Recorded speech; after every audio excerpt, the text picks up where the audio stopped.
نماز وطر کیسے پڑھیں، وطر پڑھنے کا مکمل طریقہ بتا دیں، اور آپ کس طریقے سے وطر پڑھتے ہیں یہ بھی بتا دیں۔ نیز اگر دعائے قنوت یاد نہ ہو تو اس کی جگہ کون سی دعا پڑھیں۔ ربیہ کراچی سے۔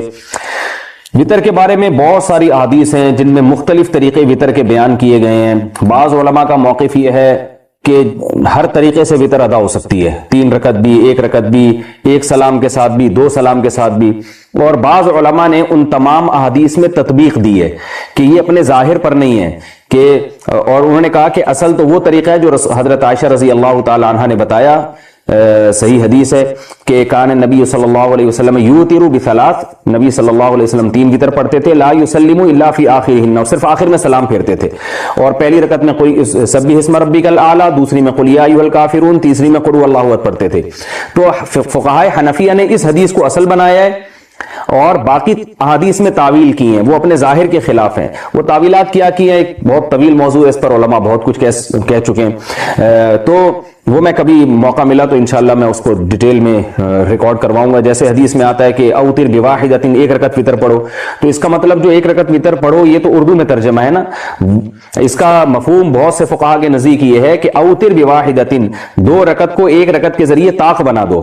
جب پہلے 2 رکعت اور اس کے بعد 1 رکعت ملاؤ گے تو یہ پچھلی 2 بھی جفت کے بجائے طاق بن جائیں گی، یعنی ایون کے بجائے آڈ بن جائیں گی، تو طاق کہتے ہیں آڈ کو۔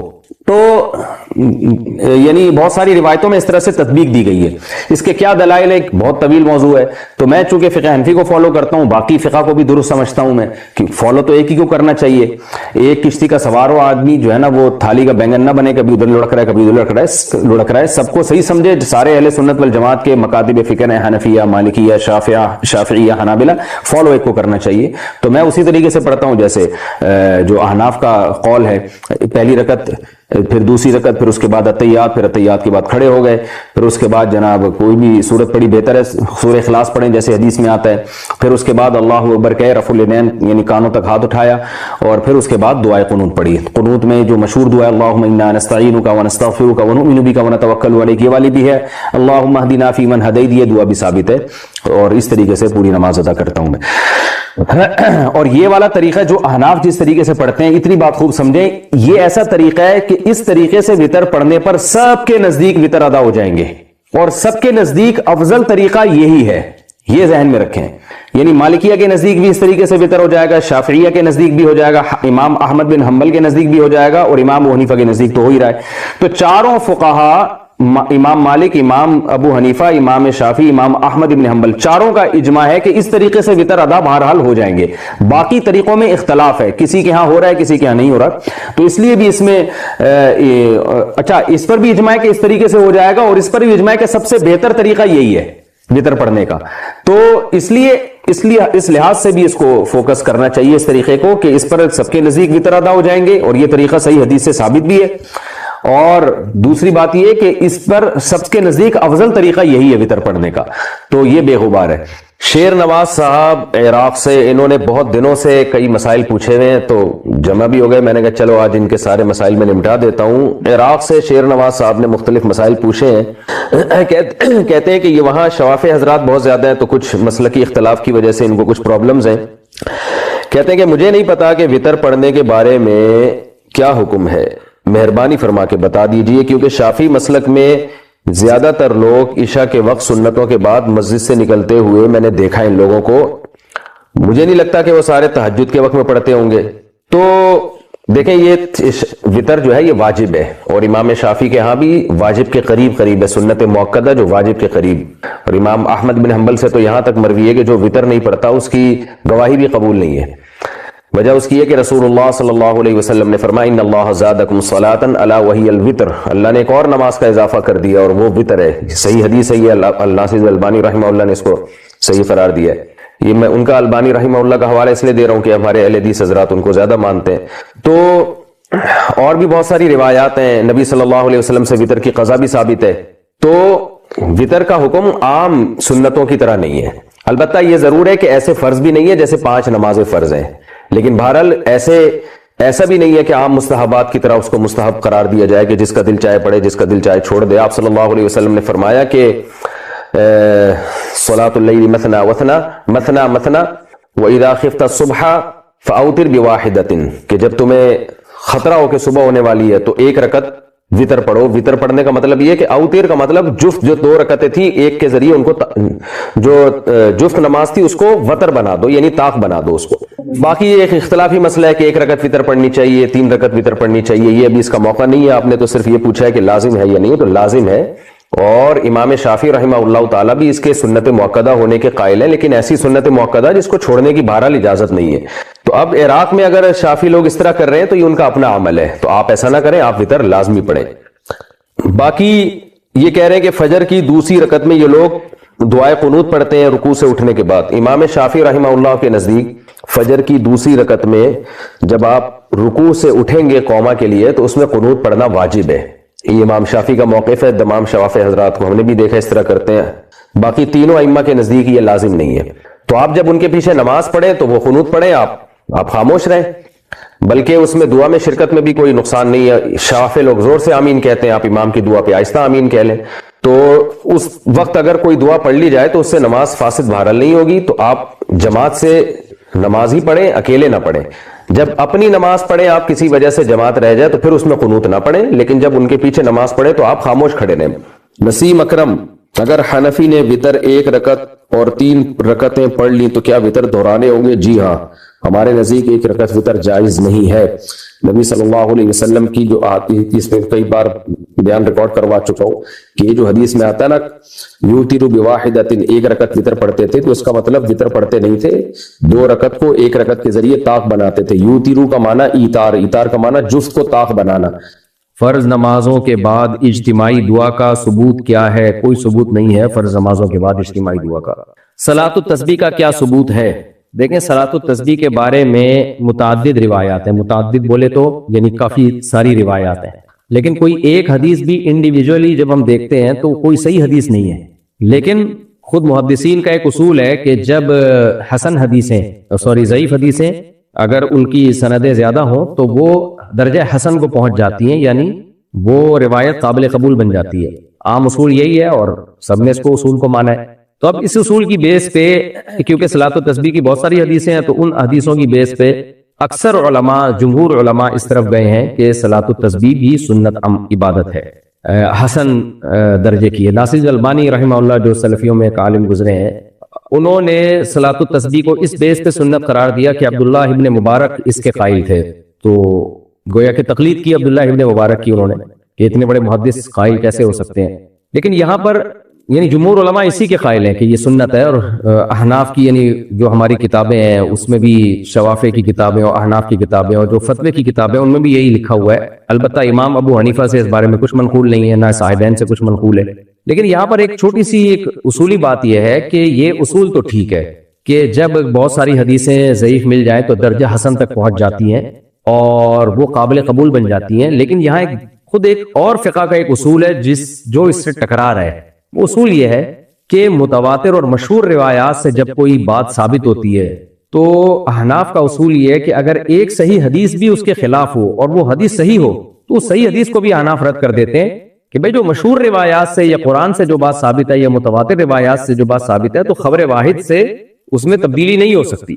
اب جو ہمیں بخاری مسلم سے متفقون علیہ صحیح حدیثیں ملتی ہیں جن کی سندیں بالکل بے غبار ہیں، ان سے جو نماز کی کیفیت منقول ہے، جو نماز کی کیفیت ثابت ہے، تو صلاۃ التسبیح اس کے بالکل مخالف ہے۔ کیسے مخالف ہے؟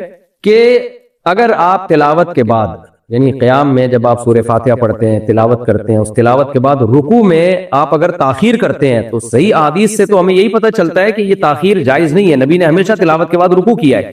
اسی بیس پہ علماء اس کے قائل ہے کہ کسی نے جان بوجھ کر تاخیر کر دی یا بھولے سے بھی تاخیر کر دی تو سجدہ سہو واجب ہوگا اس پر، بلکہ جان پہ تاخیر کی تو نماز واجب الادا ہو جائے گی، بھولے سے تاخیر کی، اٹک گیا، اس کا ارادہ نہیں تھا تو وہ اس پہ سجدہ سہو واجب ہو جائے گا اگر تلاوت کے بعد اس نے رکوع میں تاخیر کی۔ اتحیات کے بعد اسی طرح اور بھی ہے، یعنی سورہ فاتحہ کے بعد تلاوت میں تاخیر جائز نہیں ہے۔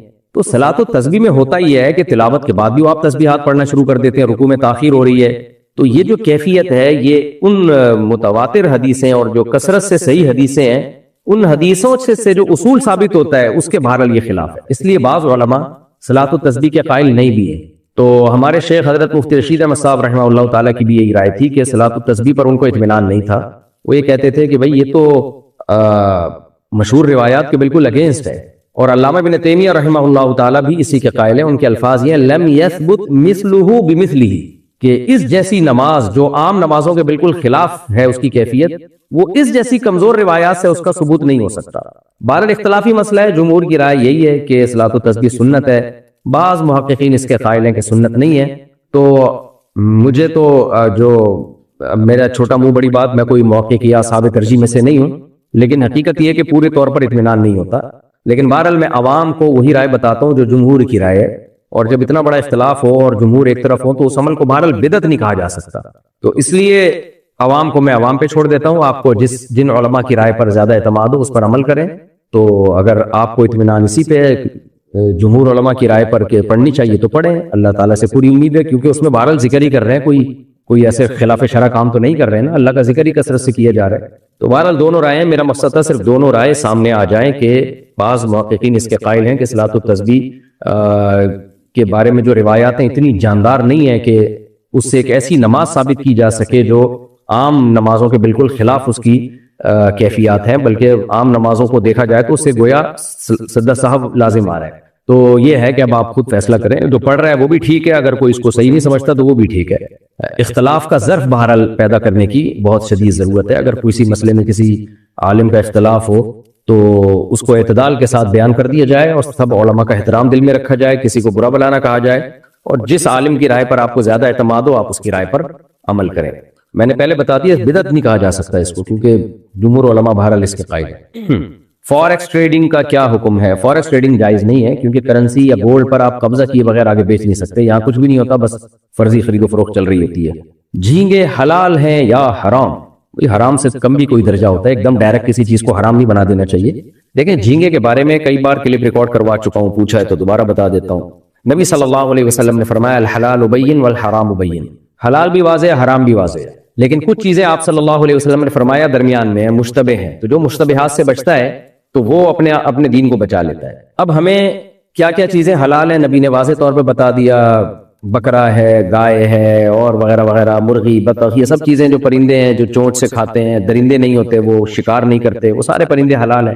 سمندر میں مچھلی حلال ہے، صحابہ نے کھائی، قرآن میں اس کا تذکرہ ہے. اب سمندر میں مچھلی کے علاوہ جو مخلوق ہے اس کے بارے میں نصوص خاموش ہیں، یعنی قرآن و سنت خاموش ہے. لہذا جب خاموش ہے تو اجتہاد کیا گیا. تو بعض علماء اس کے قائل ہو گئے، بعض مجتہدین اس کے قائل ہو گئے کہ بھئی ہمیں سمندر میں کسی چیز کے حرام ہونے کی دلیل نہیں ملتی، اور قرآن میں یہ اجازت دی گئی ہے کہ سمندر کا شکار تمہارے لیے حلال ہے. احل لکم صید البحر وطعامہ متاعا لکم وللسیارہ، کہ تمہارے لیے سمندر کا شکار حلال ہے. اگرچہ اس میں اسپیسیفک مچھلی کے علاوہ یا جھینگے کا تذکرہ نہیں کیا، لیکن وہ کہتے ہیں بھئی اللہ نے جب مطلق رکھا ہے تو ہم حلال سمجھتے ہیں. لیکن بعض فقہاء اس طرف گئے ہیں کہ نہیں یہ حلال نہیں ہے، ان کے پاس بھی دلائل ہے. تو امام ابو حنیفہ، امام ابو یوسف، امام محمد وہ اسی طرف گئے ہیں. وجہ اس کی ہے، وہ کہتے ہیں جو آپ قرآن کی جس آیت سے آپ استدلال کرتے ہیں جس میں آتا ہے کہ تمہارے لیے سمندر کا شکار حلال ہے اور اس کا کھانا بھی، اس کا سیاق و سباق دیکھا جائے تو یہ اصل میں احرام کی پابندیوں میں کیا کرنا ہے کیا نہیں کرنا اس کا تذکرہ ہے. تو بتایا جا رہا ہے کہ احرام کی پابندیوں میں تم نے خشکی کا شکار نہیں کرنا، سمندر کا کر سکتے ہو. تو اس میں یہ نہیں ہے کہ سمندر میں کیا کیا حلال کیا کیا حرام، یہ اس آیت کا موضوع ہی نہیں ہے. اس کا مطلب تو یہ ہے کہ جو شکار تم پہ جانور کا حرام ہوتا ہے احرام کی حالت میں تو وہ لاگو ہوتا ہے خشکی کے جانوروں پر. سمندر پہ شکار تم کر سکتے ہو. اور وہ دلیل دوسری دیتے ہیں، نبی صلی اللہ علیہ وسلم کی حدیث ہے احلت لنا میتتان السمک والجراد. قرآن نے ہر طرح کے مردار کو حرام قرار دیا ہے. حرمت علیکم المیتۃ، تم پر مردار حرام ہے. تو اور یحرم علیہم الخبائث، قرآن کہتے ہیں ناپاک اور خبیث چیزیں تم پر حرام ہیں. تو اب مردار میں جب سب حرام ہو گیا تو مچھلی کے علاوہ سب چیزیں، کیونکہ اس سمندر کے جانوروں کو ذبح نہیں کیا جاتا تو سبھی حرام ہو گئے. تو اس سے مستثنا حدیث میں دو چیزوں کو کیا گیا ہے. آپ صلی اللہ علیہ وسلم کی صحیح حدیث فرمایا احلت لنا میتتان السمک والجراد. دو مردار ایسے ہیں جو ہمارے لیے حلال کیے گئے، ایک ٹڈی جو کھیتوں کو نہیں چٹ کر جاتی ٹڈی، اور ایک مچھلی. تو اس لیے امام ابو حنیفہ کا موقف اس میں بہت مضبوط ہے. وہ کہتے ہیں بھائی کہ اللہ تعالیٰ نے، نبی نے ہمیں دو چیزوں کو مستثنا کیا ہے، خارج کیا ہے، ورنہ ہر طرح کے مردار کو حرام قرار دیا گیا ہے. اس میں صرف دو چیزوں کو خارج کیا ہے، مچھلی اور ٹڈی. تو دو ہی چیزیں خارج ہوں گی، ان کے علاوہ سب چیزیں اپنے عموم پر ہوں گی اور ناجائز ہی ہوں گی. اور دوسری بات یہ کہ اگر ہم یہ قول لے لیتے ہیں کہ سمندر میں مچھلی کے علاوہ سب چیزیں حلال ہیں، یعنی پانی کے تمام جانور حلال ہیں، تو ایسی ایسی گند نکلتا ہے سمندر سے اور دریاؤں سے کہ چائنا والے بھی شاید نہ کھاتے ہیں اس کو، وہ انگریز تو کھاتے ہی نہیں ہیں۔ تو وہ جو آیت ہے ناپاک اور خبیث چیزیں تم پر حرام ہوں گی، تو وہ پھر وہ اس کا مطلب کیا رہ جاتا ہے؟ پھر مثال کے طور پر سمندر میں یعنی پانی میں، دریا میں تو کچھوا بھی ہوتا ہے، یعنی کچھوے بھی ہوتے ہیں، دریائی کچھوے، اور مگرمچھ بھی ہوتے ہیں۔ تو آپ کہہ سکتے ہیں مگرمچھ تو دریا میں بھی رہتا ہے اور پانی سے باہر بھی رہتا ہے، اور کچھوا بھی پانی میں بھی رہتا ہے، پانی سے باہر بھی رہتا ہے۔ تو وہی پھر کیکڑا بھی تو یہی ہے، کیکڑا پانی میں بھی رہتا ہے، پانی سے باہر بھی رہتا ہے۔ تو دیکھا یہ جائے گا کہ زیادہ اگر پانی میں رہتا ہے تو پانی کا جانور ہی کہلائے گا وہ، تبھی امام شافعی رحمہ اللہ تعالیٰ کے نزدیک کیکڑا حلال ہے، کیونکہ وہ زیادہ پانی میں رہتا ہے، اور دیگر فقہا بھی یہی کہتے ہیں۔ لیکن پھر سوال پیدا ہوتا ہے، پھر مگرمچھ بھی تو پانی میں زیادہ رہتا ہے، کچھوا بھی تو پانی میں زیادہ رہتا ہے، تو یہ تو پھر یعنی عجیب صحیح ہو جائے گا کہ کچھوے بھی کھانا شروع کر دیں آپ، پھر ظاہر ہے جو جانور حلال ہے اس کے انڈے بھی حلال ہیں، تو کچھوے کے انڈے بھی حلال ہو جائیں گے اور مگرمچھ کے انڈے بھی حلال ہو جائیں گے۔ تو اس لیے اس بارے میں امام حنیفہ کا موقف بہت مضبوط ہے، اور اکثریت نے اسی موقف کو ہی فالو کیا ہے، یعنی امت میں اکثریت نے۔ تو اس لیے ہماری رائے تو اس بارے میں بالکل واضح ہے کہ جھینگا جو ہے وہ جائز نہیں ہے، کیکڑا، جھینگا، یہ سب چیزیں مچھلی میں داخل نہیں۔ ہاں البتہ یہ ضرور ہے کہ ہمارے ہی معاصر علماء میں، جن میں حضرت مفتی تقی عثمانی صاحب جیسے متبحر عالم بھی موجود ہے، وہ جھینگے کو مچھلی کی اقسام میں ہی داخل کرتے ہیں، یعنی وہ کہتے ہیں جھینگا بھی مچھلی کی قسم ہے، تو اس بیس پہ انہوں نے جھینگے کے جواز کا فتویٰ دیا ہے۔ تو اب چونکہ جھینگا بذات خود ایک اختلافی مسئلہ بن چکا ہے، تو کیکڑا نہ کھائیں کسی قیمت پہ بھی، الا یہ کہ کوئی شافعی فقہ کو فالو کر رہا ہے تو وہ برحق امام ہے، لیکن پھر پورا شافعی فقہ کو فالو کرے، یہ نہ کرے کہ کیکڑا کھانے کے لیے شافعی بن جاتا ہے اور بغیر ولی کے نکاح کرنے کے لیے لڑکی کو بھگا کے، یعنی بغیر اس کے باپ کی اجازت سے کہ بغیر نکاح کرنے کے لیے وہ حنفی بن جاتا ہے، یہ پھر دین کے ساتھ مذاق ہے۔ تو یا تو پراپر پورے شافعی فقہ کو فالو کریں آپ۔ تو تلاعب فی الدین جو ہے نا، کہ یہ کھانا ہے تو وہ فقہ میں چلا گیا، یہ کھانا ہے تو وہ فقہ میں چلا گیا، تو اگر آپ ایک فقہ کو فالو کرتے ہیں تو پھر پراپر وے میں اس کو فالو کریں۔ تو فقہ حنفی میں یہ جائز نہیں ہے، اور اس کے دلائل بہت مضبوط ہیں۔ تو اس لیے میں تو نہ جھینگا کھاتا ہوں، نہ کیکڑا کھاتا ہوں، اور نہ کوئی اور سمندر کی مچھلی شوق سے کھاتا ہوں الحمدللہ۔ لیکن بہرحال جھینگے میں چونکہ اختلاف آ گیا ہے، تو اس اختلاف کی بیس پہ اگر کوئی کھا رہا ہو تو اس کو منع بھی نہیں کرتے۔ اور بعض دفعہ یہ بھی ہوتا ہے کہ کسی چیز میں بہت زیادہ ابتلا ہو جائے اور وہ مسئلہ اختلافی ہو، تو پھر بھی شریعت میں اس میں گنجائش ہوتی ہے۔ اب بنگلہ دیش میں تو جھینگا بہت کھایا جاتا ہے، حالانکہ وہ سارے حنفی ہیں، A to Z سب پکے حنفی ہیں۔ تو خود فقہ حنفی میں یہی ہے کہ اگر کسی چیز میں ابتلا بہت زیادہ ہو گیا اور وہ بالاتفاق حرام نہیں ہے، تو اس میں بھی گنجائش نکل آتی ہے۔ تو کیونکہ وہ اب وہاں تو چھڑوانا ممکن ہی نہیں ہے، تو چونکہ اختلافی مسئلہ ہے تو اس اختلاف کا بہرحال فائدہ امت کو پہنچایا جائے گا۔ وہ فائدہ یہی ہے کہ فتویٰ تو یہی دیا جائے گا کہ جائز نہیں ہے، لیکن ایسے حرام نہیں ہے جیسے کتے بلی حرام ہوتے ہیں یا چھپکلیاں حرام ہوتی ہیں، ایسے حرام نہیں ہے۔ تو اجتناب کرے، تقوی کا تقاضا یہی ہے۔ لیکن اگر کہیں بہت زیادہ رواج ہے یا وہ رواج چھڑوانا بہت مشکل ہے، تو پھر اس میں گنجائش کا پہلو بھی دیا جا سکتا ہے امام شافعی رحمہ اللہ تعالیٰ کی رائے کے مطابق۔ اور خود میں نے بتایا جھینگے میں تو اس لیے بھی کہ ہمارے ہی علماء کے درمیان یہ مسئلہ اختلافی ہو گیا ہے۔ تو حضرت مفتی تقی عثمانی صاحب کی جو کتاب میں نے پڑھی ہے اس بارے میں، ان کی رائے میں یہ مچھلی نہیں ہے، اگرچہ ہمارے شیخ حضرت مفتی رشید احمد صاحب، مولانا یوسف جہانوی شہید رحمۃ اللہ علیہ، سب علماء اسی کے قائل ہے کہ یہ مچھلی نہیں ہے، سوری مفتی تقی صاحب اس کے قائل ہے کہ یہ مچھلی ہے، لیکن جو ڈاکٹروں سے ہماری بات ہوئی ہے اور مشاہدہ اگر دیکھا جائے جھینگے کو، تو مچھلی کی کوئی مشابہت آتی نہیں ہے۔ تو اس لیے ہماری رائے میں تو یہی ہے کہ یہ مچھلی نہیں ہے، لہذا جائز نہیں ہے۔ مگر میں نے بتایا کہ اچھا خاصا اختلاف ہے، تو اس اختلاف کی بیس پہ ضرورت کے وقت فائدہ اٹھایا جا سکتا ہے۔ ضرورت کیا ہے کہ آپ جہاز میں جا رہے ہو، کھانے کو کچھ بھی نہیں ہے، تو کتے بلے کھانے سے بہتر ہے بھائی جھینگا کھا لو۔ وہ مکروہ، اس لیے علماء اس کے لیے ہلکا لفظ استعمال کرتے ہیں، حرام کے بجائے مکروہ ہے تحریمی کا لفظ یا مکروہ کا لفظ استعمال کرتے ہیں۔ تو بات بہت لمبی ہو گئی ہے، لوگ پھر کنفیوز ہوتے ہیں جواب سے کہ کیا کریں۔ جواب یہی کہ جھینگا مت کھائیں، یہ کریں آپ، اور کوئی کھا رہا ہو تو اس پہ فتوی بھی نہ لگائیں، آرام سے ایک دفعہ منع کر دیں، بھائی نہیں کھائیے۔ وہ پوچھ لے، اگر پوچھے نہیں تو کچھ چھیڑے نہیں اس کو، وہ آپ سے پوچھے کہ جائز ہے یا نہیں ہے تو آپ بتا دیں ہماری رائے میں ٹھیک نہیں ہے، بس اس سے آگے نہ بڑھے، نوالا اس کے منہ سے نہ نکالے۔ ہاں کتا نہ کھانے دیں کسی کو اپنے سامنے بٹھا کر۔ کیا خلا کے 15 سال بعد بغیر حلالے کے اپنے سابق شوہر سے دوبارہ نکاح کرنا درست ہے؟ دیکھیں 3 طلاقوں کے بعد شریعت نے حکم دیا ہے کہ عورت اپنے پرانے شوہر کے پاس نہیں جا سکتی جب تک کہ شرعی حلالہ نہ کر لے۔ شرعی حلالہ کیا ہوتا ہے کہ بغیر ایگریمنٹ کے کسی مرد سے نکاح ہو وغیرہ وغیرہ، جو پوری تفصیل ہے، اتفاق سے وہ چھوڑ دے یا مر جائے تو عدت کے بعد جہاں چاہے نکاح کر لے، پہلے سے بھی کر سکتی ہے، اور اگر ایگریمنٹ کر کے کسی مرد سے نکاح کیا تو پھر گناہگار ہوگی۔ ہاں وہ چھوڑ دے تو حلال پھر بھی ہو جائے گی پہلے شوہر کے لیے، لیکن کیونکہ حلالہ کرنے والے پر جو یعنی ایگریمنٹ کر کے جو حلالہ کرتے ہیں وہی مراد ہے، نبی نے ایسے لوگوں پر لعنت فرمائی ہے، تو یہ لعنتی عمل بہرحال ہوگا اگر پہلے سے ایگریمنٹ کیا ہے۔ باقی خلا جو ہے نا وہ ایک طلاق بائن ہوتی ہے، ایک طلاق بائن ہوتا ہے، خلا کا لفظ اردو میں مذکر ہے، مؤنث بنا دیا لوگوں نے اس کو. خلا ایک طلاق بائن کے حکم میں ہوتا ہے، تو اس لیے اس سے پہلے شوہر نے اگر 2 طلاقیں نہ دی ہوئی ہوں اور پھر خلا ہی ہوا ہو میاں بیوی کے درمیان، تو وہ جب چاہیں دوبارہ نکاح کر سکتے ہیں شرعی حلالے کے بغیر بھی. تو چاہے 15 سال ہو یا 15 منٹ ہو یا 15 سیکنڈ ہو، لیکن آئندہ شوہر کو 2 طلاقوں کا اختیار ہوگا. بوقت مجبوری مکان بنانے کے لیے سودی قرضہ لینا کیا شرعی ہے؟ سودی قرضہ لینا حرام ناجائز ہے.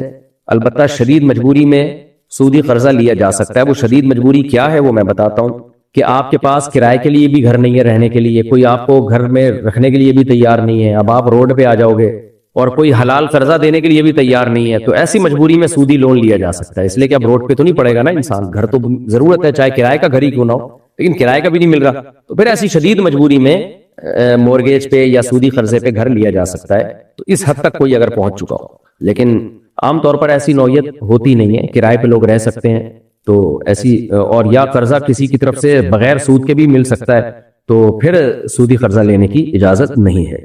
تیسری طلاق کے بعد کیا رجوع ممکن نہیں؟ نہیں جناب، اللہ نے قرآن میں کہہ دیا فَإِن طَلَّقَهَا فَلَا تَحِلُّ لَهُ مِن بَعْدُ حَتَّى تَنكِحَ زَوْجًا غَيْرَهُ. صاف طور پہ قرآن نے کہہ دیا تیسری کے بعد رجوع نہیں ہو سکتا.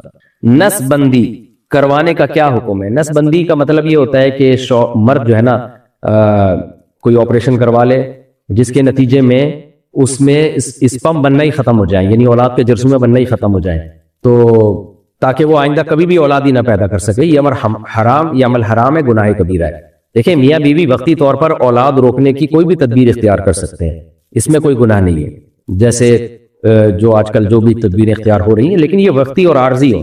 بیوی آپریشن کروا کے بچہ دانی نکال لے یہ بھی حرام ہے، یا مرد نسبندی کرا لے یہ بھی حرام ہے. یعنی ہمیشہ کے لیے بچے کی ولادت یعنی تولید کی قوت کو ہی ختم کر دینا یہ حرام ہے، کیونکہ یہ تغییر خلق اللہ ہے، اللہ کی تخلیق کو بدلنا ہے، اس لیے حرام اور ناجائز ہے. قرآن کی آیات پر مشتمل ویڈیوز بنا کر یوٹیوب پر اپلوڈ کرنا درست ہے؟ جی بالکل درست ہے.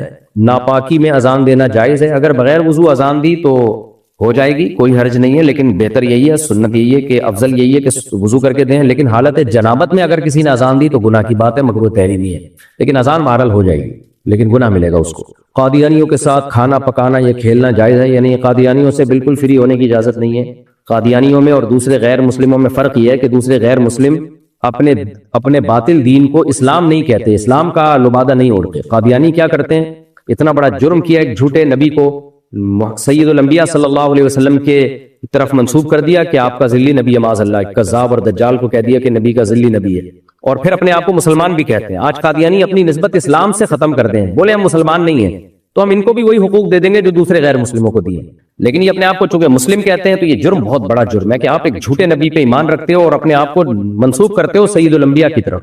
تو اس لیے قادیانیوں کے ساتھ میل جول اور دوستیاں یہ ناجائز اور حرام ہے. کچھ غیرت اور دینی حمیت کے بھی کچھ تقاضے ہوتے ہیں. ہاں دشمنی کسی سے نہ رکھیں، بد اخلاقی کسی سے نہ کریں، بس ریزرو رہیں. آپ کوئی مارے پیٹنا یا بد اخلاقی کرنا یا گالیاں دینا یہ کام نہ کریں، بس ریزرو رہیں آپ، تو سلام دعا نہ رکھیں. نکاح میں گواہ کا اجرت لینا کیسا ہے؟ دیکھیں نکاح میں قاضی کے لیے اجرت لینا یا گواہ کے لیے اجرت لینا جائز ہے، کیونکہ کوئی بھی کام جس میں آپ کا وقت خرچ ہو رہا ہو آپ اس کو کا معاوضہ لے سکتے ہیں.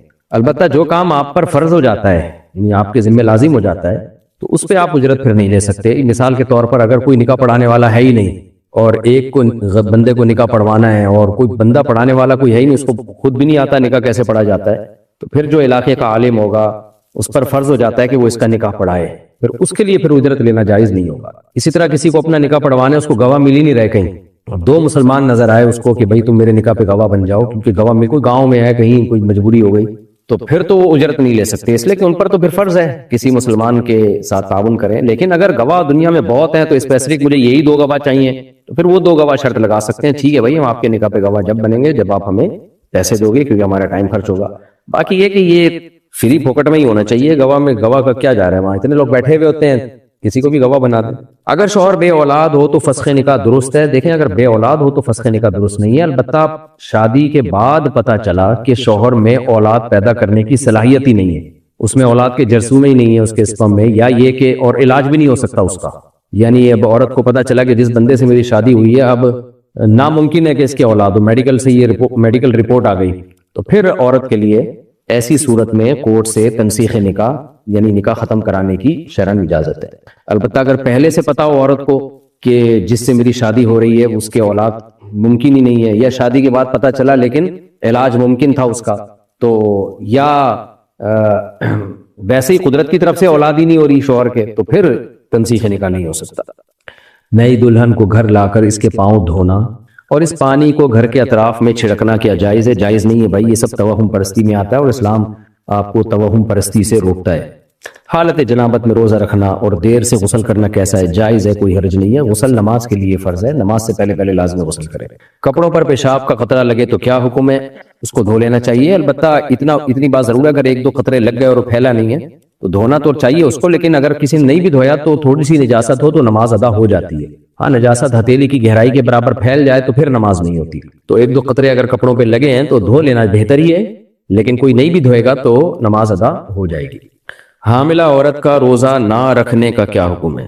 دیکھیں، عورت حمل والی ہو یا بچے کو دودھ پلاتی ہو، دونوں صورتوں میں اس پہ روزہ رکھنا فرض ہے، کیونکہ اللہ نے بیماری میں روزہ چھوڑنے کی اجازت دی ہے۔ حمل کوئی بیماری نہیں ہے اور دودھ پلانا بھی کوئی بیماری نہیں ہے، اور ہم نے دیکھا ہے بہت سی پریگننسی میں خواتین روزہ بھی رکھتی ہیں اور دودھ بھی پلاتی ہیں بچوں کو۔ البتہ اگر کسی کو حمل میں روزہ رکھنے سے واقعی کوئی بیماری ہو رہی ہے، سر چکرا رہا ہے، یا یہ کہ فیڈ کرانے والی عورت کو دودھ ہی نہیں آ رہا، یا دودھ پلاتی ہے تو سر چکرانے لگتا ہے اس کا، تو یہ سر کا چکر آنا یا شوگر بہت لو ہو جانا ایسی، تو یہ بہرحال بیماری میں آتا ہے، تو ایسی عورت پھر روزہ چھوڑ سکتی ہے۔ خلاصہ کیا نکلا کہ اگر دودھ پلانے سے کسی بیماری کا خطرہ ہے، یعنی روزہ رکھنے کے صورت میں، تو پھر روزہ چھوڑا جا سکتا ہے، یعنی بیماری کی حالت میں بھی روزہ چھوڑ سکتے ہیں، اور بیماری کا غالب گمان ہو تو بھی روزہ چھوڑا جا سکتا ہے، یعنی اگر روزے آپ کو خطرہ ہے کہ روزہ رکھنے سے بیمار ہو جائیں گے تو بھی چھوڑا جا سکتا ہے۔ چور بازار سے سامان خریدنا کیا جائز ہے؟ یہ چور بازار کے جو نام پڑتے ہیں نا، چور بازار، اس میں سارا مال چوری کا نہیں ہوتا۔ چور بازار کو جو ہماری معلومات ہیں، کیونکہ شیرشاہ میں بھی سنا ہے میں نے، کوئی چور بازار ہے کراچی میں، تو چور بازار کے بارے میں جو میری رپورٹ ہے وہ یہ ہے کہ اس میں مال تو سارا بغیر چوری کا ہی ہوتا ہے، لیکن چوری کا مال بھی ادھر ہی جاتا ہے، یعنی چوروں کو پتا ہوتا ہے کہ فلاں جگہ ایک جگہ جا کے وہاں پہ چوری کا مال بکے گا، تو اس کا مطلب یہ نہیں ہوتا وہاں زیادہ تر مال چوری کا ہے۔ تو اس لیے کسی چور بازار میں اگر زیادہ مال چوری کا نہ ہو، کچھ مال چوری کا ہو، تو وہاں سے پھر خریداری شرعاً جائز ہے، کیونکہ ہمیں کیا پتہ یہ چوری کا ہے، ایسے تو ہر مال میں امکان ہے کہ پتہ نہیں اپنی چیز بیچ رہا ہے کس کی چیز بیچ رہا ہے، لیکن اگر آپ کو خود سے پہلے سے پتا ہو، غالب گمان ہو کہ یہاں زیادہ تر مال چوری ہی کا بکتا ہے، تو پھر اس مال کو خریدنا آپ کے لیے جائز نہیں ہے، لیکن ایسا غالب گمان ہونا بڑا مشکل ہے، اس لیے چوری کرنا بھی حرام، چوری کا مال بیچنا بھی حرام، چوری کا مال خریدنا بھی حرام، لیکن یہ اس چوری کے بارے میں جس کے بارے میں یقین ہو کہ یہ فلاں نے چوری کی ہے اور یہ چوری کا مال پکڑا رہا ہے۔ جب تک ایسا یقین نہ ہو تو شریعت نے ہمیں بہت زیادہ گہرائی میں جانے کا حکم نہیں دیا، اس سے تو لوگوں پہ کاروبار کے دروازے بند ہو جائیں گے اور لوگ مشکل میں پڑ جائیں گے۔ ابہموا ما ابہم اللہ، حضرت عمر کا مشہور قول ہے کہ جس چیز پہ اللہ نے پردہ ڈالا ہوا ہے تو تم بھی پردہ ڈالو، خام خامے ٹوہ میں لگنا یہ درست نہیں ہے۔ عدت میں عدالت جانا جائز ہے؟ حتی الامکان عورت کوشش یہ کرے کہ کوئی کیس اگر چل رہا ہے تو اس کو ڈیلے کرے تاکہ عدت پوری ہو جائے، لیکن اگر ممکن ہی نہ ہو تو پھر کورٹ کے آرڈر پہ تو جانا پڑتا ہے، ورنہ آپ کے خلاف کیس ہو جائے گا، تو پھر شرعاً پردے کی پوری پابندی کے ساتھ وہ جا سکتی ہے، دن میں جائے اور جیسے ہی کیس کی سماعت ہو فوراً کیس نمٹا کے فوراً جو ہے وہ گھر واپس آ جائے، گھر سے باہر ٹائم نہ گزارے۔ محمد عرفان کلکتہ سے، کیا میں ان دوستوں کے ساتھ گھوم سکتا ہوں جو شراب پیتے ہیں، نماز نہیں پڑھتے، حرام تعلقات رکھتے اور مذہبی نہیں ہے؟ کوئی ضرورت ہو، مجبوری ہو تو ایک الگ بات ہے، نارملی ایسے لوگوں سے دوستی نہ رکھی جائے، کیونکہ نبی صلی اللہ علیہ وسلم نے فرمایا کہ انسان اپنے دوست کے مذہب پر ہوتا ہے، تو ہر شخص کو چاہیے کہ وہ یہ دیکھے کہ اس کی دوستی کس سے، حدیث میں ہے، اور آپ صلی اللہ علیہ وسلم نے اچھی صحبت اور بری صحبت کی مثال بھی دی ہے، کہ اچھی صحبت کی مثال عطر فروش کی ہے کہ اس کے پاس سے خوشبو آتی ہے، اور بری صحبت کی مثال بھٹی والے کی سی ہے، چنگاری لگ کے آپ کے کپڑے بھی جل سکتے ہیں۔ تو کسی کے ساتھ رہنا، صحبت میں رہنا کسی کی، یہ بہت اہم مسئلہ ہے، اسلام میں اس کی بڑی ویلیو ہے، اس لیے آپ کے لیے اگر وہ دوست شراب بھی پیتے ہیں، نماز نہیں پڑھتے اور حرام تعلقات رکھتے ہیں تو آپ ان سے ریلیشن ختم کر دیں، ورنہ اس بات کا پورا خطرہ ہے آپ بھی ان جیسے نہ ہو جائیں، اور اس بات کا بھی خطرہ ہے کہ آپ ان جیسے نہ بھی ہوں تو لیکن آپ کے دل میں ان گناہوں کی نفرت ختم ہو جائے۔ ہم نے بہت سے لوگ دیکھے ہیں جو گناہوں کی نفرت پھر ان کے دل میں ختم ہو گئی۔ ہاں، تبلیغ کی نیت سے کسی کے ساتھ وقتی تعلق رکھنا تاکہ اس کو دین کی دعوت دیں، وہ ایک الگ بات ہے۔ طیبہ راؤ کراچی سے، قضائے عمری ادا کرتے وقت ہر نماز کی کتنی رکعت پڑھنی ہوتی ہے؟ بس فرائض پڑھیں اور وتر واجب پڑھیں، باقی سنت موقدہ بھی چھوڑ دیں قضائے عمری پڑھتے ہوئے۔ طیبہ راؤ کراچی سے، دو سجدوں کے درمیان جب بیٹھتے ہیں تو کیا دعا پڑھنی ضروری ہوتی ہے، اور اگر ضروری نہیں ہے تو کون سی دعا پڑھنی چاہیے؟ دیکھیں، دو سجدوں کے درمیان دعا پڑھنا واجب نہیں ہے، لازم نہیں ہے، کوئی نہ پڑھے تو بھی کوئی حرج نہیں ہے، البتہ افضل ہے، حدیث میں ترغیب ہے، یعنی ترغیب اس سینس میں کہ نبی صلی اللہ علیہ وسلم یہ دعا پڑھا کرتے تھے دو سجدوں کے درمیان، تو پڑھ لینی چاہیے۔ اللہم اغفر لی وارحمنی واہدنی وارزقنی واجبرنی وارفعنی، تو یہ دعا اگر یاد ہوتی ہے تو پڑھ لیں، یہ نہیں پوری ہوتی تو صرف اللہم اغفر لی وارحمنی پڑھ لیں۔ اسلم اکبانی صاحب افریقہ سے، میرے بینک بچت اکاؤنٹ میں سود کی رقم آتی ہے، اسے کون سے اخراجات میں خرچ کیا جا سکتا ہے؟ بھائی حتی الامکان سودی بینک میں اکاؤنٹ نہ کھولیں، بہرحال اب سود کی رقم آ رہی ہے تو اسے وہاں سے نکالیں اور ثواب کی نیت کے بغیر جان چھڑانے کے لیے کسی بھی خیر کے کام میں خرچ کر دیں۔ مسجد کی تعمیر میں خرچ نہیں کر سکتے، یہ ذہن میں رکھیں، یعنی کسی غریب کو آپ صدقہ میں دے سکتے ہیں، جو واقعی غریب ہو اس کو صدقے کے طور پہ دی جا سکتی ہے۔ مسجد کے بیت الخلاء بھی بنائے جا سکتے ہیں اس سے، لیکن مسجد میں تعمیر میں نہیں حصہ ہو سکتا۔ اگر شوہر اور بیوی کے درمیان طلاق کا کوئی گواہ نہ ہو تو بھی طلاق ہو جاتی ہے، جبکہ بیوی حلف اٹھانے کے لیے تیار ہے کہ شوہر نے طلاق دی ہے۔ طلاق کے لیے گواہ ضروری نہیں ہے، اگر شوہر نے طلاق دے دی تو ہو جائے گی چاہے کوئی گواہ نہ ہو۔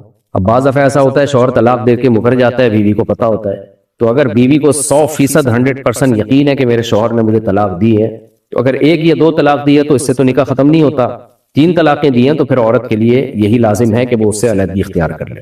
عدالتی خلا میں بہت سارے غیر شرعی خلا ہے، لیکن اس صورت میں عورت کورٹ سے خلا بھی لے سکتی ہے۔ خلا لینے کا مطلب یہ ہوگا کہ طلاق تو شوہر دے چکا ہے، مکر گیا ہے نا، تو شوہر سے جان چھڑانے کے لیے قانونی سہارا مل جائے گا اس کو۔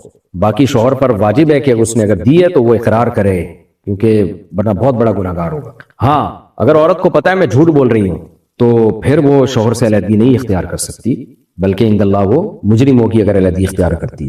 اگر مرد عورت کے ساتھ نہ رہے، نہ حقوق پورے کرے، خود دوسری شادی کر لے، پہلی بیوی کو جان کر ذلیل کرنے کے لیے طلاق بھی نہ دے، تو اس صورت میں عورت کو کیا کرنا چاہیے؟ کیا ساری زندگی اسی طرح انتظار میں بیٹھی رہے؟ دیکھیں کسی نے دوسری شادی کی ہو یا نہ کی ہو، جو بیوی اس کے نکاح میں ہے اس کے واجب حقوق پورے کرنا بہرحال لازم ہے، اور 2 شادیوں کے نتیجے میں تو حقوق اور زیادہ بڑھ جاتے ہیں، کیونکہ آپ کی اگر ایک بیوی ہے تو آپ اگر 2-4 راتیں اس کے ساتھ نہیں بھی گزارتے کسی مجبوری کی وجہ سے تو گناہ نہیں ہوگا، لیکن اگر 2 بیویاں ہیں آپ کی تو پھر جتنی راتیں دوسری بیوی کے ساتھ گزاری ہیں آپ کو پہلی کے ساتھ بھی اتنی راتیں گزارنی پڑیں گی، جتنا خرچہ اس کو دیا پہلی کو بھی اتنا خرچہ دینا پڑے گا۔ اور اس بارے میں شدید وعید ہے کہ جس کی 2 بیویاں تھیں عدل نہیں کیا، نبی صلی اللہ علیہ وسلم نے فرمایا جاء یوم القیامت وشقہ مائل، آدھا دھڑ اس کا فالس زدہ ہوگا قیامت کے دن۔ باقی یہ کہ آپ اس سے طلاق مانگ سکتی ہیں اگر آپ سمجھتی ہیں کہ آپ کے حقوق پامال ہو رہے ہیں، تو طلاق مانگنے میں کوئی حرج نہیں ہے۔ عورت جب طلاق مانگتی ہے تو اس کو خلا کہا جاتا ہے، یعنی مہر معاف کر کے جب طلاق مانگے تو اس کو خلا کہا جاتا ہے، تو آپ خلا کا مطالبہ کر سکتی ہیں۔ البتہ اگر وہ خلا نہ دے آپ کو تو کیا کورٹ سے آپ خلا لے سکتی ہیں یا نہیں لے سکتی ہیں؟ یعنی خلا کا مطلب کورٹ سے نکاح ختم کرا سکتی ہیں کہ نہیں کرا سکتی، تو اس کا مدار اس پر ہے کہ وہ کون سے حقوق ہے جو ادا نہیں کر رہا، تو اس کی جب تک تفصیل پتہ نہیں چلے گی تو میرے لیے جواب دینا ممکن نہیں ہوگا کہ کیا اس نوعیت کا ظلم ہے کہ اس میں آپ کے لیے تنسیخ نکاح کی اجازت ہو، جب تک ڈیٹیل سامنے نہیں آئے گی تو اس کا جواب دینا میرے لیے ممکن نہیں ہے۔ باسط ایوب انڈیا سے، اگر کوئی شخص بینک میں جاب کرتا ہے اور اس کو حال میں پتا چلا کہ یہ نوکری حرام ہے اور وہ اکیلا گھر کا خرچ اٹھانے والا ہو تو وہ کیا کرے؟ اصل جواب تو اس کا یہی ہے کہ حرام کو فوراً چھوڑ دے، اللہ پہ توکل کرے اور فوراً کوئی دوسری جاب تلاش کرے۔ کچھ نہیں ہوتا، جو جتنا کاروبار کر سکتا ہے کرے، ٹماٹر بیچے، ادرک بیچے، لہسن بیچے۔ یہ تو ہم لوگوں نے ایک چیز متعین کر لی ہے کہ نہیں جی جب تک اتنے کروڑ کی ارننگ نہیں ہوگی تو ہم حلال کی طرف نہیں جائیں گے۔ دنیا تو مسافر خانہ ہے، اصل تو اعمال ہے، تو اصل حکم یہی ہے کہ وہ چھوڑ دے اور اللہ پہ توکل کرے، اور چھوٹے سے چھوٹا کام بھی اگر وہ کر سکتا ہے تو اس میں ذلت محسوس نہ کرے، کیونکہ حلال ٹماٹر بیچ کے حلال کمانا اس مینیجر سے اچھا ہے جو سوٹ ٹائی میں بیٹھ کے سودی بینک میں مینیجر بنا ہوتا ہے۔ اصل عزت ذلت تو آخرت کی، اور جب ذلت کا احساس ہو کہ لوگ کیا کہیں گے تو سوچے کہ دنیا مسافر خانہ ہے، بھائی سب نے مر کے ختم ہونا ہے۔ اور پھر ہم نے دیکھا ہے جو یہ توکل کرتے ہیں اللہ تعالیٰ ان کا ہاتھ تھامتا بھی ہے۔ لیکن یہ کہ اب یہ بڑے توکل کی بات ہے، تو دوسرا آپشن علماء یہ بتاتے ہیں کہ اب بعض لوگوں میں توکل نہیں ہوتا، جاب چھوڑ دی اچانک اور پھر تھوڑے سے گھر میں فاقے آئے تو ایمان سے بھی جاتے ہیں، وہ مرتدی ہو جاتے ہیں، دین سے چلے جاتے ہیں، ان میں حوصلہ نہیں ہوتا، تو ایسے لوگوں کو پھر یہ مشورہ دیا جاتا ہے، فتویٰ نہیں دیا جاتا۔ فتویٰ تو وہی دیا جائے گا جو اللہ رسول کا حکم ہے، وہ فتویٰ یہی ہے کہ ناجائز ناجائز ہی ہے بھائی، لیکن مشورہ یہ دے دیا جاتا ہے کہ ہمیں پتا ہوتا ہے کہ بھائی اس نے ایک دم چھوڑ دی اور اس کے حالات خراب ہوئے تو اس مرتدی نہ ہو جائے کہیں، تو ایسی صورت میں بعض علماء یہ گنجائش دیتے ہیں، گنجائش کا مطلب شرعی گنجائش نہیں، یعنی اس کو مشورے کے طور پر کہ بھائی فی الحال یہ کرتے رہو اور دوسری جاب تلاش کرو، جیسے ہی کوئی دوسری مل جائے جس کے بارے میں تم یہ سمجھتے ہو کہ گھر میرا بنیادی ضرورتیں گھر کی پوری ہو جائیں گی، یہ نہیں کہ اتنی جو تنخواہ جتنی یہاں مل رہی ہے بنیادی ضرورتیں پوری ہو جائیں گی، تو اس وقت تک اس کو ناجائز سمجھ کے توبہ استغفار کے ساتھ کرتے رہو. اور یہ علماء اس لیے مشورہ دیتے ہیں کہ ان کو خطرہ ہوتا ہے کہ ابھی تو حرام کما رہا ہے، ایک دم سے چھوڑ دیا تو حلال پہ آئے نہ آئے، ایمان سے نہ چلا جائے کہیں، کیونکہ ہر آدمی میں آزمائش برداشت کرنے کی طاقت نہیں ہوتی.